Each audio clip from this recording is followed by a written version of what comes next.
Ciao! Io sono Sonia e questa è l'ultima parte della costruzione dell'armatura del palico. Oggi vi farò vedere come ho costruito l'elmo.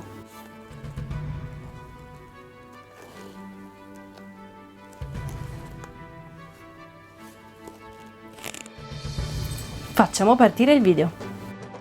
Per prendere la forma della testa l'ho avvolta nella pellicola trasparente e poi nel nastro adesivo.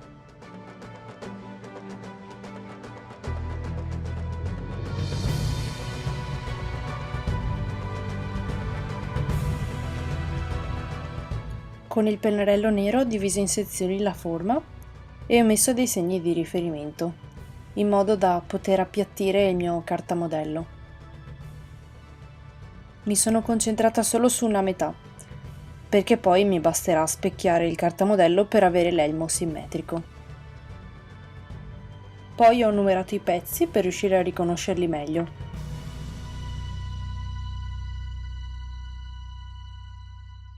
Ho ripulito il contorno delle forme disegnandole su un foglio di carta.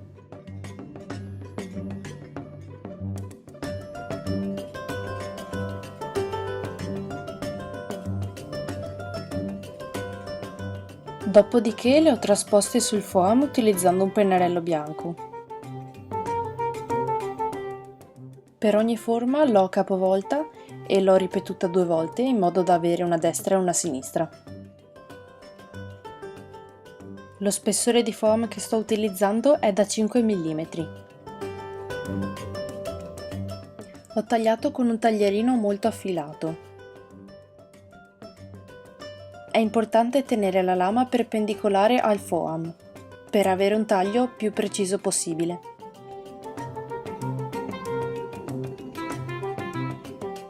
Ora bisogna assemblare i pezzi. Per incollarli tra loro ho utilizzato il mastice, o colla a contatto, dipende come volete chiamarla.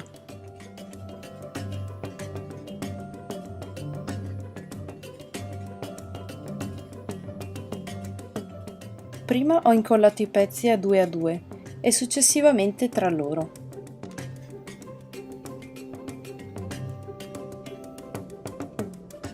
Per incollare al meglio bisogna applicare uno strato sottile da entrambe le parti.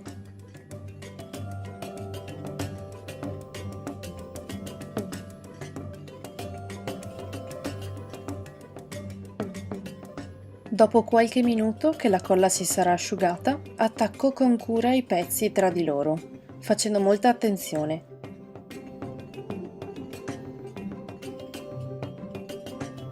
Poi con la pistola termica do un po' di forma ai pezzi e mi aiuto con una sfera di polistirolo per dargli una forma più arrotondata e per aiutarmi ad incollare i pezzi tra loro.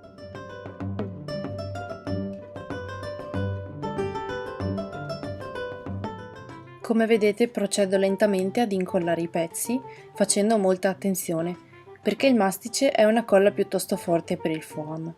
Quindi i pezzi, una volta incollati, non si possono dividere.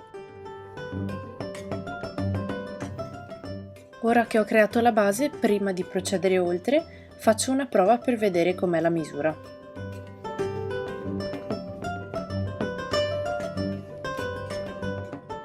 Ora creo il volume delle corna con della carta stagnola, per avere una base da cui partire per poi fare il pattern.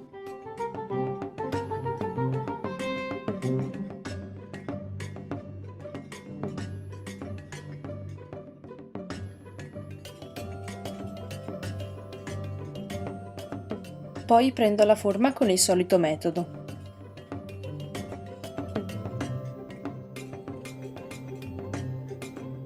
Divido il corno in 4 sezioni numerate e segno tutti i punti di raccordo. Beh, qui non serve che vi dica che cosa sto facendo.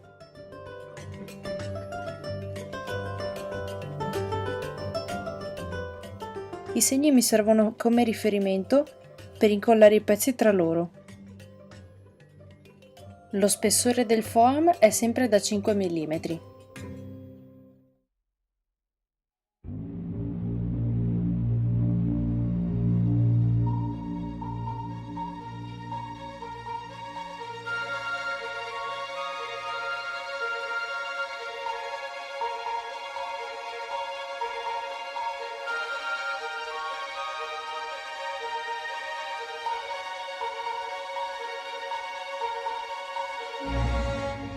Incollo i pezzi con il mastice. I segni di raccordo mi servono come riferimento per incollare i pezzi tra loro e con la pistola termica posso aiutarmi per dargli una forma più arrotondata.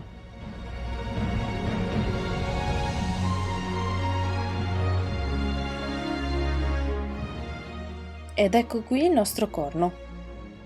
Super leggero, nonostante il volume. E si adatta perfettamente alla base dell'elmo.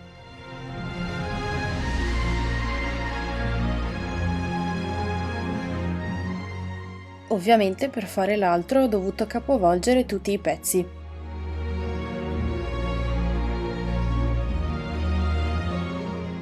Ora per fissarli alla base traccio la zona dove finiscono, diciamo, in modo da sapere dove applicare la colla.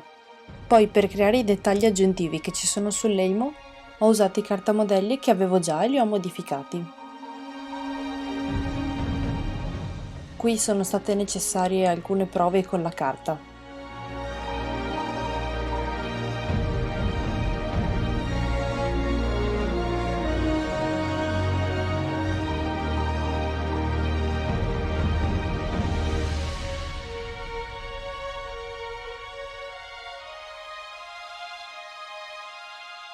Poi ho fissato le corna alla base,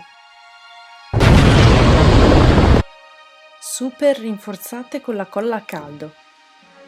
Per i dettagli non mi sono dilungata molto a spiegarvi come si fa perché in realtà il metodo è identico a quello che ho usato per tutti gli altri pezzi, solo che questa parte aggiuntiva l'ho fatta come se fosse una parte a sé stante usando il foam di spessore 1 cm.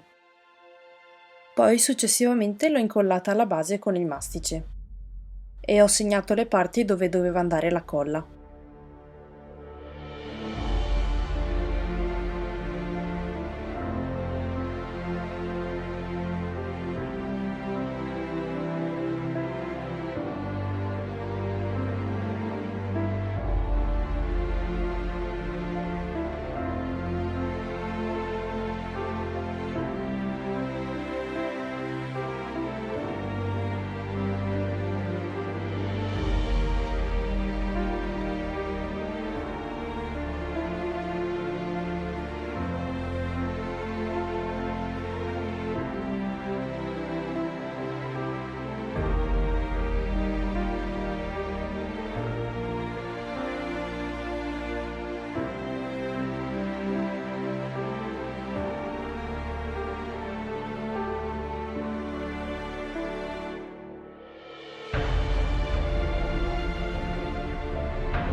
Per fare questo dettaglio ho utilizzato il foam da 2 mm di spessore.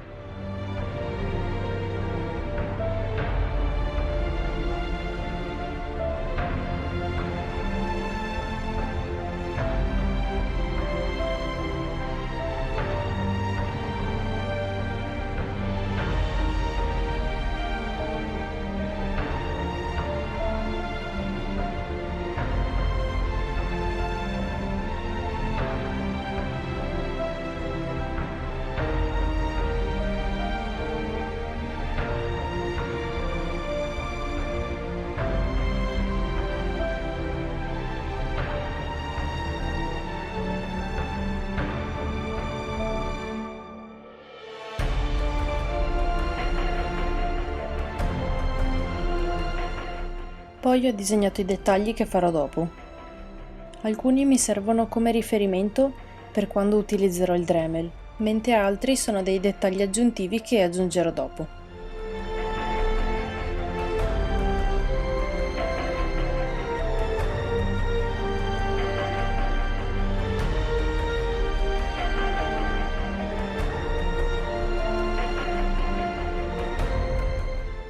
Ora utilizzo varie punte del mio Dremel per creare delle texture.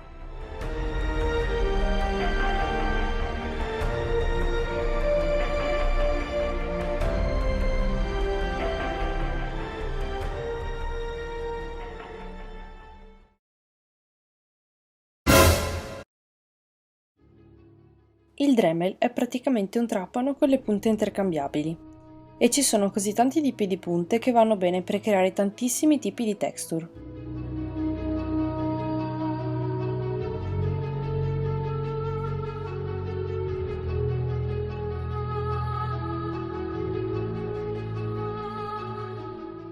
come vedete fa parecchia polvere.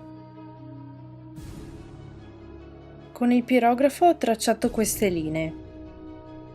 Ora utilizzo il foam clay per dare un aspetto più pulito alla transizione tra scaglie e corna. Più che transizione più pulita, direi più bella da vedere.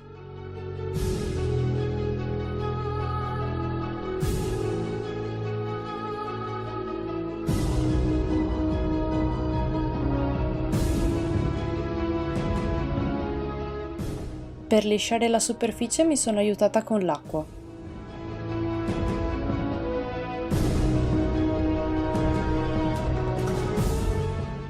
Per fare i rivetti ho utilizzato sempre il foam clay e per incollarli ho utilizzato un adesivo istantaneo. Poi ho fatto anche queste scaglie qui, che hanno una forma abbastanza organica.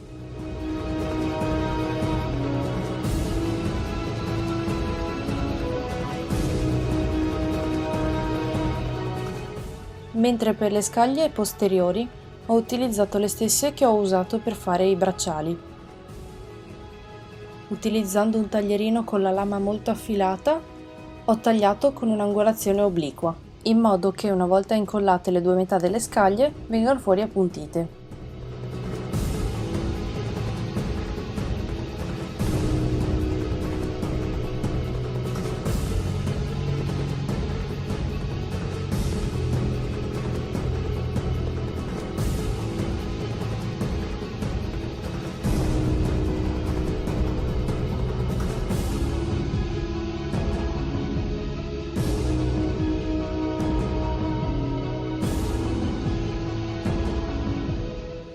Ho utilizzato il foam clay anche per tappare l'interno delle scaglie dietro all'elmo.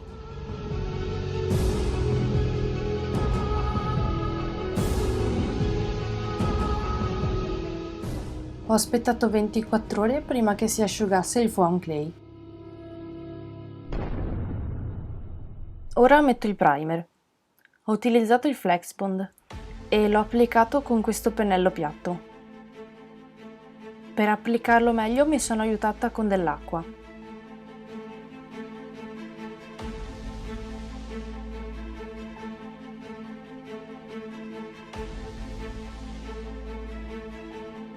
Dovete scusarmi se non riesco a stare nell'inquadratura. Tendo sempre a stare sempre più in alto e non so perché. Questo è il risultato dopo 3 strati di Flexbond.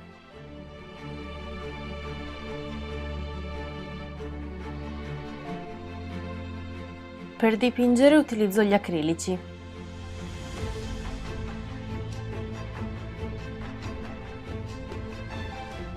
E la tecnica è sempre la stessa che ho utilizzato per tutti gli altri pezzi, quindi se non avete visto i video precedenti andate a vederli, dove vi spiego in particolare che cosa sto facendo. Adoro questa tecnica perché è semplice e veloce. L'ho utilizzata praticamente per fare tutto. E ora godetevi per un po' il video senza la mia voce.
Dato che mi sono accorta che il marrone è uscito fuori un po' troppo chiaro, ho provato a scurirlo un po' utilizzando del nero molto diluito con dell'acqua e poi asciugandolo via con un panno, in modo da lasciare le parti incavate un po' più scure.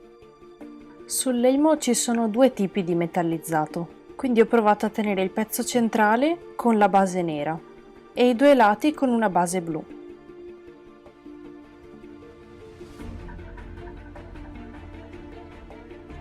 Poi ho passato uno strato leggero con il colore metallizzato per aerografo.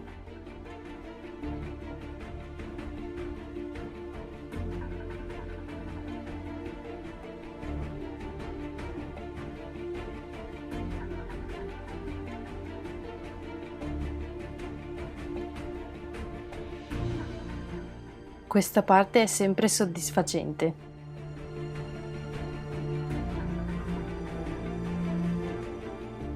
Il risultato non mi piaceva molto, quindi ho sperimentato un po' con degli altri colori.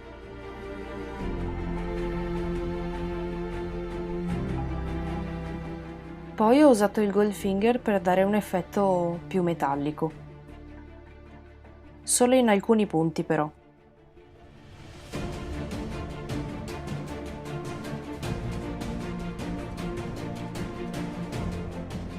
Ed infine ho utilizzato un fissativo lucido solo sulle parti metalliche, anche se nella fotocamera non è che si veda un granché, però è per dare il contrasto tra l'opaco delle scaglie e il lucido del metallo. Questa parte qui, dato che è nascosta, l'ho colorata di nero.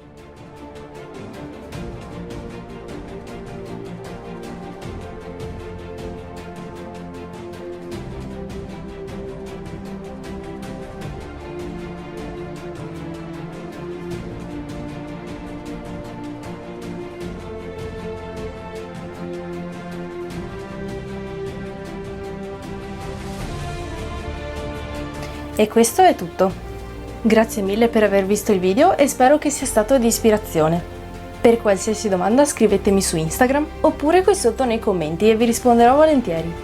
Se non volete perdere i prossimi video, iscrivetevi al canale e cliccate la campanellina delle notifiche. Ora dovrò fargli l'arma. Al momento non l'ho ancora iniziata, ma probabilmente quando uscirà questo video l'avrò incominciata. Forse. Ci vediamo presto! Ci vediamo presto!